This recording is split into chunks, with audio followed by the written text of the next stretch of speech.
Hello everyone, আমি Delhi NCR থেকে পার্থ। আজকে এসেছি আমরা একটু ইস্কন মন্দিরে শ্রী রাধারানীর দর্শনের জন্য।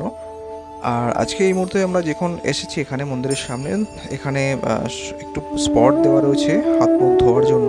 তো সেগুলো আমরা ধুয়ে অলরেডি মন্দিরে প্রবেশ করেছি। আস্তে আস্তে সিকিউরিটি চেকিংয়ের পর আমরা মন্দিরে প্রবেশ করছি। আর এখানকার মন্দিরটা দেখতে অনেকটাই সুন্দর। এই মন্দিরটা হচ্ছে নয়ডাতে অবস্থিত। আর মন্দিরটা ইস্কনের একটা শাখা বলতে পারো, ইস্কন মন্দির যেহেতু নাম। আর আমরা এখানে পুরো টিম নিয়ে ধীরে ধীরে আমরা মন্দিরের ভেতরে প্রবেশ করছি। কারণ আমরা এখানে ইস্কন মন্দির তো আমরা মায়াপুরে, আমাদের নদিয়ার মায়াপুরে দেখেছি। এখানে যেহেতু বৃন্দাবন নগরী বলতে পারো, বৃন্দাবনটা এখান থেকে অনেকটাই দূরে।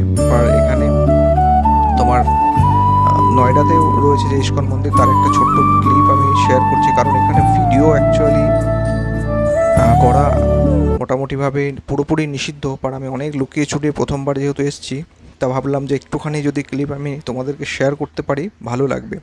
তো আমি অনেক লুকিয়ে ছুটিয়ে কিছুটা ভিডিও আমি করেছি, এবং সিকিউরিটি চেকিং আমাকে মানা করেছে যে ভিডিও করা বারণ। আপনারা দর্শন করুন রাধারানীর, কেমন হয়েছে অবশ্যই জানাবেন। জয় শ্রী রাধে।